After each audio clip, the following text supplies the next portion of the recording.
everybody. A warm welcome to Wisdom from North. I'm Jannike, and I'm thrilled to be here today with Eva Andrea.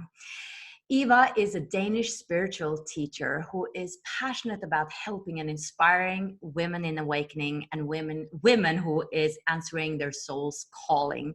She is also the author of 2 books, And I Awakened og Jeg vaknede. And this book that recently came out, Bakom kan jeg høre din sang, Behind Everything I Hear Your Song. And in these books, Eva is writing these novels that are deeply personal. And she is also sharing her awakening process, how she woke up to her true essence. And also in this book, she's sharing how she went through and walked through the dark night of the soul, which we will be speaking about today. And I'm also very honored to be sharing that Eva is one of our masterclass teachers on Wisdom from North, a membership, where she is having a masterclass on the dark night of the soul and the hero's journey. And she's mapping out the different phases that we go through on the spiritual journey. And if you're curious about it and want to learn more about the membership, you can sign up to our wait list below because we're currently closed, but you will be the first one to be notified when we open. Now, I also want to mention that if you are feeling that you're in the midst of darkness right now and you want some first aid help with it, Eva has a course that is very affordable, where you will be supported in this dark night of the soul. And Eva will talk more about it today, and the link is below and you can learn all about it there.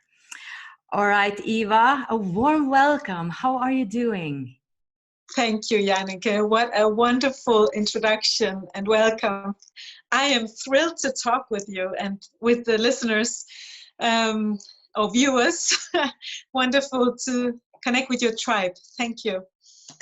Eva, you are one of those teachers that are actually focusing on the darkness and the dark night of the soul, and not that many teachers that I've interviewed is specifically talking about it. And you have explored it yourself, you have experienced it yourself, and in this book you take us through your dark night of the soul. And of course now you're helping others understand more about it with your course now and with the book. So tell us a little bit about how this book started out, because the first book that you have behind you, I can see the blue book, you talk about how you awakened, how you moved out of this religious society or community and found your own truth and really had a very sudden and huge abrupt spiritual awakening.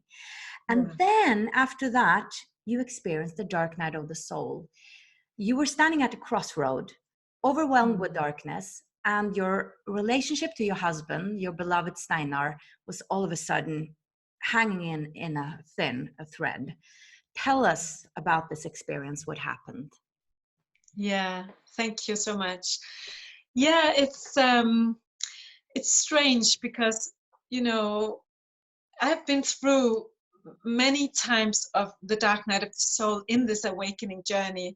Also, as I share in the first book, that when I had this awakening also, and I followed the calling of my soul and I stepped out of my tribe, and suddenly it got dark. And you know, I had this beautiful meeting with the divine love, and I had really felt the deep connection with how loved we are and how whole we are, and how there's no shame and no fear and no guilt, you know, from the divine, how we are loved. And suddenly I felt this being abandoned, feeling like walking in a no man's land. So I've experienced that before. And then I got out in the light, and then in this book is like a new round in this awakening spiral, or this transformational journey that also brought me to this crossroad, as you say. And again, because, you know, we have been going so beautifully deep together, me and my soulmate, that we have been together for almost 20 years, and really this recognition in our souls, and we've been going, you know, opening windows and doors in each other's souls, and heal together and become whole together. And suddenly this happens, that there's something we cannot explain, that is like we are whole, both of us. We have come the whole way. And it's like I can almost best describe it as two puzzle bits that are whole, both of them. But how do they fit together, and how can they continue without having to break a corner from one of us? And that was kind of the feeling. And also an experience of, there's something in this that we cannot see. There's something also from former lives that we cannot see right now. But it feels like there's so much more. This is about so much more than what we see and know, if you get me. It's like there's a deeper meaning to this, but we cannot see it. And it brought me to this dark night of the soul, because I love him so dearly, the love of my life. How is this even possible, to come to a crossroad when you are whole suddenly, and when you have done this inner work together?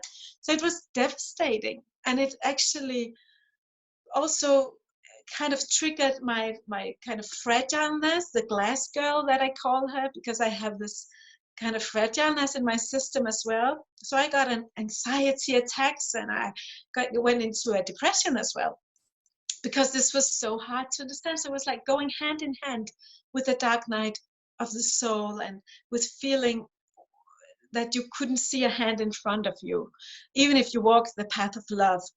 And it's a little hard to explain, because I know many times if there's a relationship issue, it's because you don't fit together, or it's because you fight, or it's because something. But this was different. But it could have been something else, I think every one of us come to these experiences when it gets dark and our senses are blinded, and we feel blind, that we cannot see the path in front of us. So what happened in that I share in the book is that in this dark night, we went on a trip to an island not so far from us. And there I went into an old church that was like luring me to step in the door. It's like a big door. And as I stepped in, I walked down the church, and on the back end of the wall, there was a little picture like drawing me to go and look at it. And as I looked at it, it was like this stream of light between the eyes of this nun and me. And I didn't know exactly who she was, but there was something reminding me of Teresa de Avila. So I understood that it was her. And it was like she just asked me to listen. And she actually asked me to come to Avila, where she came from. And this sounds a little crazy, but this was actually what started this journey that I share in the book, because it took me a while to be ready to actually go there. It's like 6 hours by train from me. And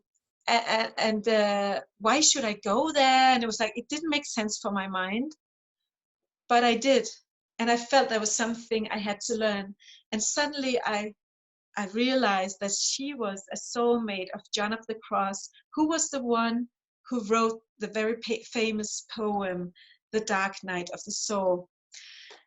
And that's what brought me to Avila. And that's where I was like discovering this mystery of their soulmate relationship, and also how these books that are very famous were actually coming to life, and the story behind these books, and also the story behind Teresa's book, The Castle, the Interior Castle, it's called in English, Sjælens Slot in Norwegian. So on that journey, I was guided through my own dark night of the soul. And how it ended, I cannot tell, because you'll need to read it. But yeah, it was a very interesting and also challenging and mysterious time last year. It's not so far, a long time ago. So it's actually also a little vulnerable to share it, already to write a book and share it. I'm so grateful to Steiner, my beloved husband, that he actually have supported me to share this story, because we understood that this is something that can help and support others.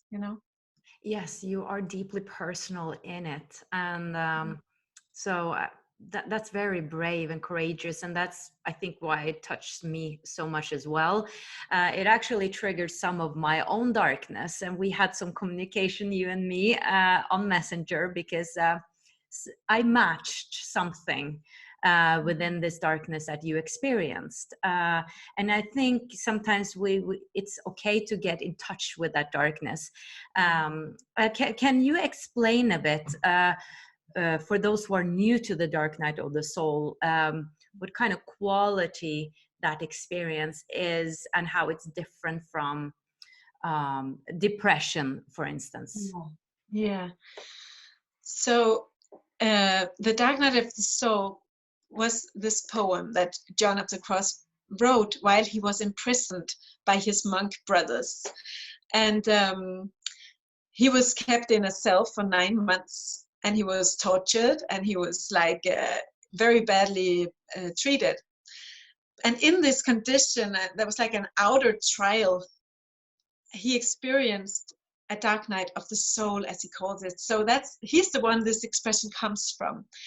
And he explains in the poem, and also in his deep and mystical book, that it is this feeling of, first he talks of different stages of the night, and it's a little long to go into, but it's like there's a dark night of the senses, where the senses are blinded. And there's also a dark night of the spirit, he says.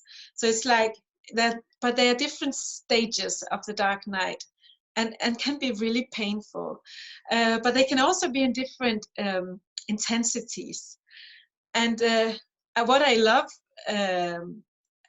is that he also explains that we are never for a longer time in the darkness than we can bear. There's a loving intelligence behind all this, and we are not like pushed over what we can bear. We don't get more than we can hold. That's good to remember, I think, because sometimes you can feel that it's too much, but it is expanding you on a soul level to experience darkness, and it can feel like, you asked what it feels like. It can feel like this cloud of unknowing. That's like the milder way, the confusion. I don't know who I am becoming. I know that I'm no longer who I thought I was, but I don't know what is happening, and I don't know where I'm carried, where life carries me. That kind of unknowing, that can be mild, and can also be very disturbing sometimes to experience, right? But it can also be like really feeling like you've been abandoned, that you have lost connection with source and universe, God, what you call it, the love, and you can feel really alone. You can feel really lost, and you can think that you are really, it can feel dry, it can feel very you can feel doubts and worry and fear, of course, because what's happening, and am I where I'm supposed to be? Because that's why I speak of the darkness, because I think we really miss that in the spiritual conversation often, that we speak about the bliss and the light and the love, and I love all of that too. And I'm in a very light and bright circle right now, that I'm so light and so connected, and I love that. I mean, that's gorgeous.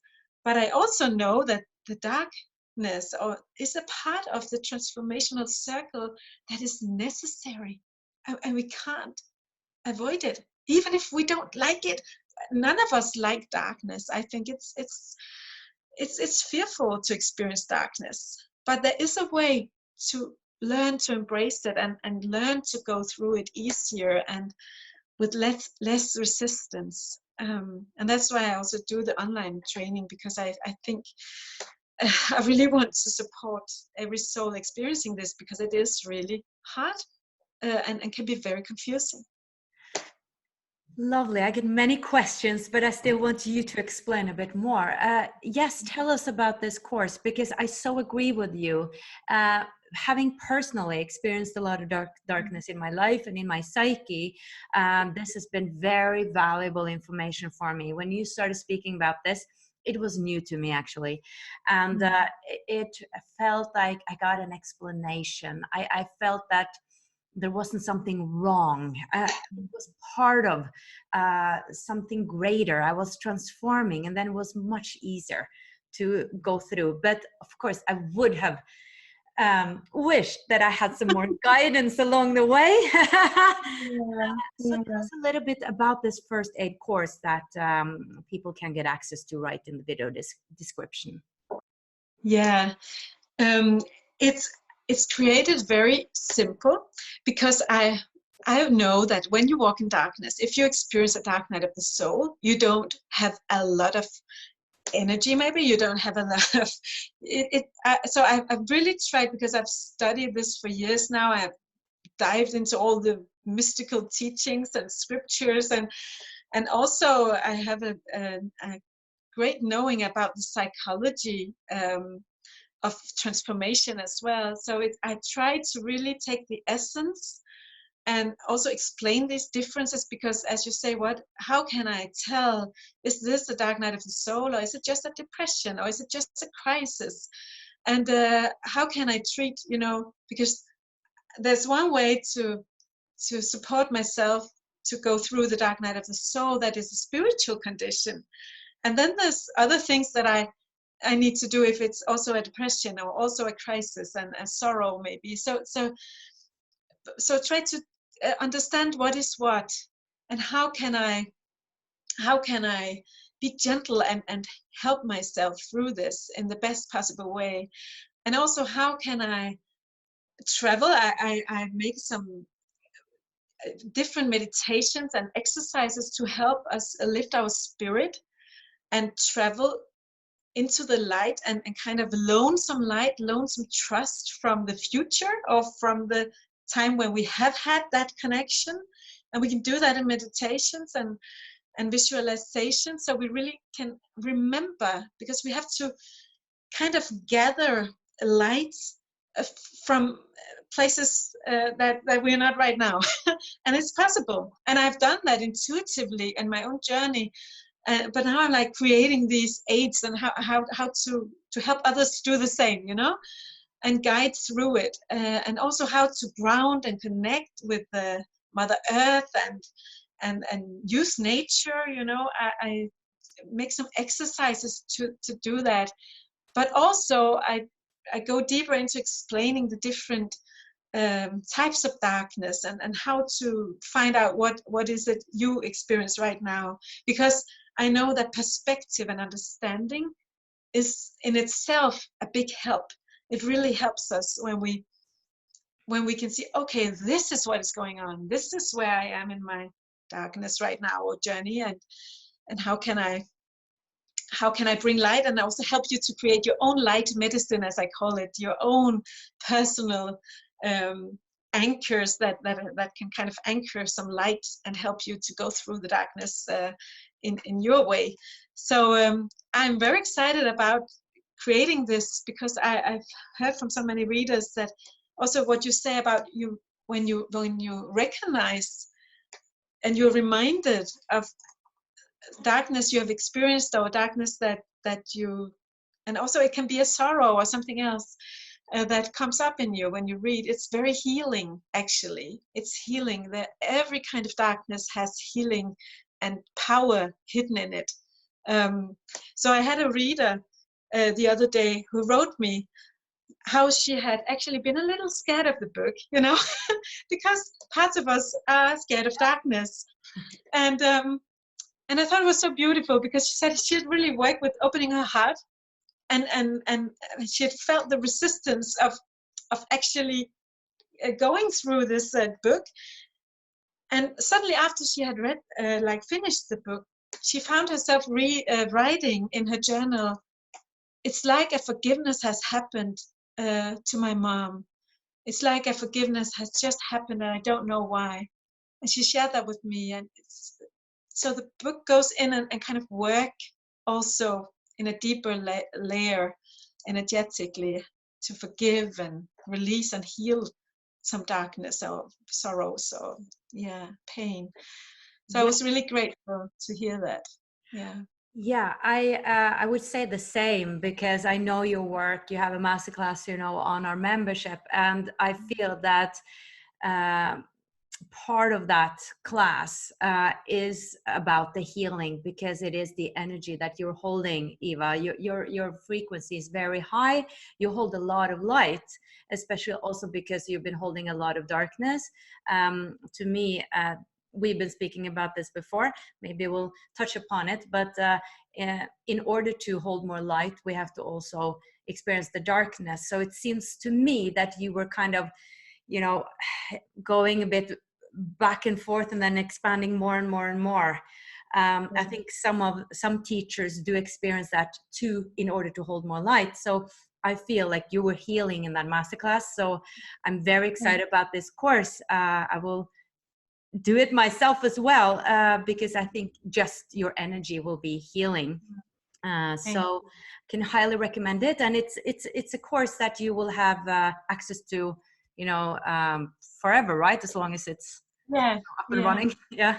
It opens 15th of December, but you can already get it, and then you have it forever. And you can also just have it in your first aid box, for if you sometime come through to a dark place. Because what I have realized is that experiencing a dark night of the soul is so common. It's actually more normal than not experiencing it, if we are in an awakening journey, and if we are sincere souls or devoted souls that really say yes to expand and step into our soul purpose. We go through these circles, and it's like a spiral. So it's not like just once, it's again and again. And I also know that right now, I'm in a beautiful light place. I never had so much light. That's right, what you say. I've become so much bigger, but I know it's the darkness that actually prepared me. And that is what I think is so beautiful. I learned from John of the Cross that he says that darkness is protecting us.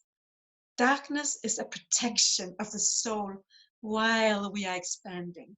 So it's so loving, but we can't feel it. We feel like we are abandoned and we're lost and we're everything. And meanwhile, love is just poured into our souls. Like they're just expanding. And that is like, it is mysterious, and it's kind of a miracle as well, but it's so real. And I would just love if everyone knew that, and everyone could be reminded of that, because that makes it so much easier to lean in and actually trust. And I don't know if I can share just a little thing for those who listened that could be helpful today, because if you experience darkness, one of the keys, there are many keys, but one of them is really trust. And I was reminded of it yesterday. I was talking with some friends about how hard it can be sometimes to lean in, and we know that we are supposed to trust universe, but how can we actually do it? How does it happen? The shift from knowing it and wanting to actually do it. And I was reminded of an exercise we did as children. And I don't know if you did that, Janneke, but we had a game. Do you trust me? We called it. And two persons were standing. If I was the one, my sister or my father was standing behind me, and I had to let go and fall. Right. Yeah. And was that they catched me. You remember that game? Yes. Yes. And it was awful. I hated it because it was really challenging my trust, But what I have realized is that this is kind of a game with the universe as well. Because we can only trust and actually let go and lean in and just be with whatever is, if we trust that they love that we are so loved that we will be catched. It has to do with love. That do I trust that universe, God, love, really loves me? Then it's easier to let go and fall and be catched and be carried through the dark night of the soul. And there are different ways to work with that, but just knowing that, work with your trust in the love, how loved you are, then it's easier to make that shift inside. Did you get what I Oh yeah, yeah. Not that I get how to do it, but yeah, I think like you're saying, everything is a process, and it has different ways in, different things we can try to trust. And I remember I asked one of your colleagues, Anya Stansig, about trust, and she was contemplating a long time. I remember it just made an impression on me. How do you trust? Because she had this natural trust, and I was curious. So, how do we trust? And that's not an obvious thing. Do you think? But it has to. For me, I've just found that the more I realize, and the more I can connect with how loved I am, the easier it is to trust. Because if I didn't trust that my father or my sister loved me, I wouldn't be able to actually fall. But it's because I know they would never let me fall to the ground. They would never let me down. Then I can do it, right? And I think it's a good picture.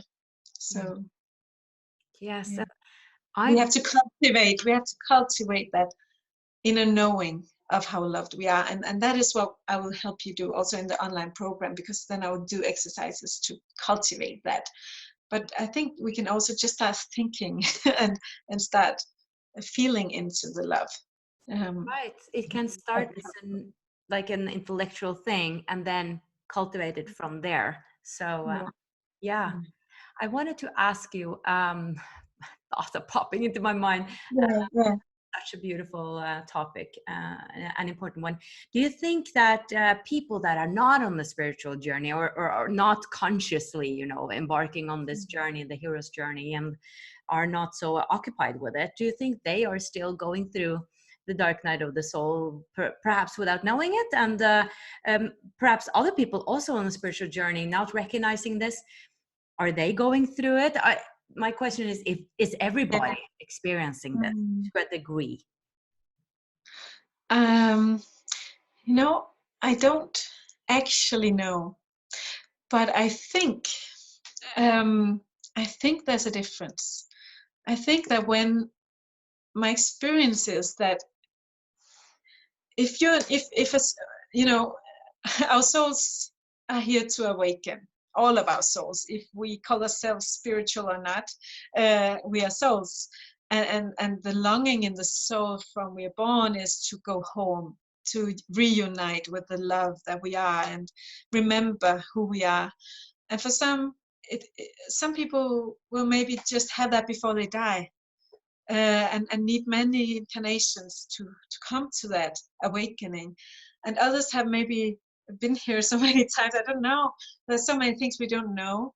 But I believe that outer crises are often the wake-up calls that helps a soul to awaken.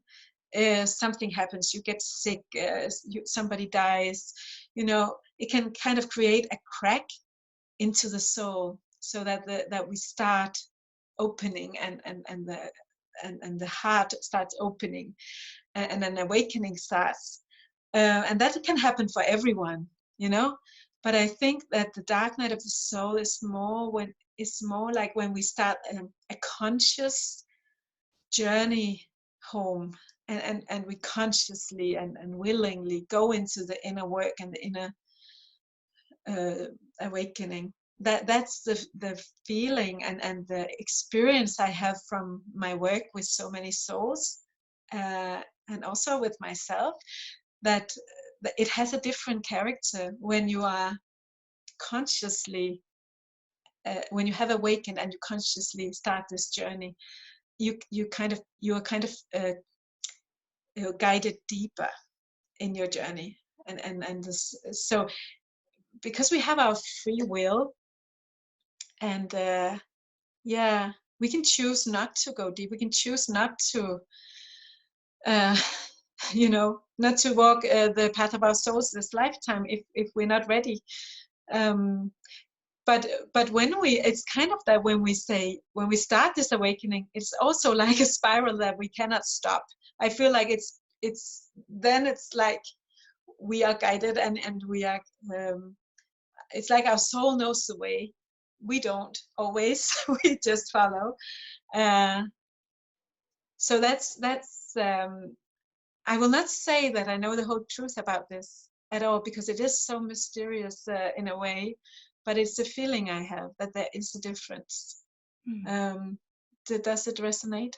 Yes, it makes sense. And another question that popped up in my mind that I think probably many of you guys also have is, can I avoid it? Like, can I avoid the darkness? Can I avoid it? Ooh, I'm afraid not. I'm afraid not, because the darkness, even if it is perceived as darkness, it is actually light. And I love this picture that when you look at the sun directly, you get blinded, and it seems like darkness, but it is actually sun. Yes, it is actually sun. It is actually light. Yeah. I never thought of it, Janneke, but that could actually look like it here. I love that. I didn't even think of it. Yeah. So the thing is that for our minds and our egos or personalities, it seems like darkness, but the darkness is light. It is a ray of darkness. It is a ray. So even if we want to avoid it, if we did, we wouldn't be able to continue the journey. And I don't know if you can withdraw from a dark night. I don't think so. It's kind of, you have your free will, but there's some things here that is such a loving, life is for us, not against us, right? Also, when we experience these, it is all love. But so we need to change our way of understanding this darkness, so we can embrace it and receive it with gratitude. And actually, many mystics through times long to experience darkness because they know how powerful it is. But for many of us, it's not like that. We'd rather. But what we can do is we can learn how to go easier through it, how it can be a more graceful experience, and we can learn how not to resist it, because if we resist it, it can take so much longer. So that is what I want to teach also in the online program, because there are ways that I call the fast track. There's a fast track like you can buy in the airport, right? So you go a little faster through it and you don't have to wait so long in the line. And that is things we can cultivate by understanding and how we perceive it, and how we walk with trust, and how we lean in and let go, and all of these things, so that we let this happen, and don't resist it like screaming, and have to be like pulled through it, by this loving intelligence. So it can be easier. And also, we don't need to walk alone. And that is what I love so much about your work as well, Janneke. And what I also love to do myself, to create these tribes of holding hands and being together and sharing, because that in itself is also an aid and something that helps us to stand strong and with grace, no matter what times of the transformation we are going through. So that's what I think also Wisdom from North, the tribe and the membership, is also like really providing a space of holding hands and being together. Because if you feel disconnected, one of the antidotes is to actually recognize yourself in the others, and okay, this is normal. I'm not wrong here. This is part of it. And also loan each other some trust, as I call it, that we can, because some people in a tribe will be in a light place on the journey and will be able to say, yes, just hold on. Soon the light will come back. Soon the sun will rise again, and that in itself is a great support. So, yeah. You're so right. You're so right. That's why I started the membership, because I didn't feel like YouTube was enough. I wanted that community and that support. Yeah. And I longed for that when I was starting out. And I also want to mention that I think it's so interesting how you explain the dark night and the quality of it, because I can sense that. I would need to take your online course, because I'm not quite sure what I've experienced, if it's dark night or sadness or depression or what it is. But for instance, yesterday, like I told you, I was overwhelmed by sorrow, and I cried and I cried. But at the same time, I had this notion that, it wasn't awful. It wasn't a difficult or hard experience. I experienced sadness and sorrow, but I kind of felt that I was held at the same time. It was a strange thing. And I kind of felt that I was feeling the sorrow from the world, that it wasn't just mine. And then afterwards, I had the most lovely peace. And I'm observing myself a lot. I was so peaceful. And that peace was just so wonderful to experience. And today I woke up with all this energy, so happy. And so I'm curious about these states, and wonderful that you're addressing this so we can learn more. So, thank you. And thank you for sharing that experience. I think that is so great that you as a leader and a teacher also can embrace this and share this, because that makes us all not feel alone in being human. And it is also wholeness. I think this is really wholeness, that we can hold and embrace also sadness and sorrow and all the feelings we carry as human beings and we meet as human beings. So that in itself is a really powerful thing, that it is yin and yang, it is wholeness, it is power, and the tears are healing. The tears heals the soul. So tears are not dangerous. And I do think that it's right what you say, that sometimes we heal others as well by holding our own pain. I think we can also heal back in generations, our things going through the generations, that we actually heal by doing our inner work and holding it in unconditional love, and also in the future. So there's so much in this realm that is kind of, we don't have words for, but we just sense that there's something.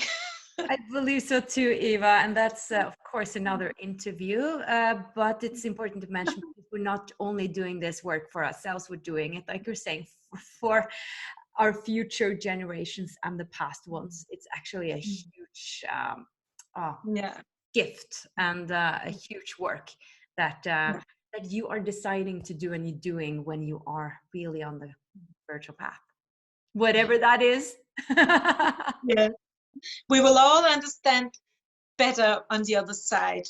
I always think of that one day, maybe we see glimpses and we have ideas, and we follow the guidance we have and what we feel is true, but we will always, I think, get a much clearer side of it all on the other side, and I look forward to that. Me too. Yes. Me too. It's not many people are saying that. I'm like, yeah, I'm looking forward to die. They were like, what? It will be amazing. I will get all my answers, my questions answered. Yeah. Until then, we walk in trust, right? All of us. Yes.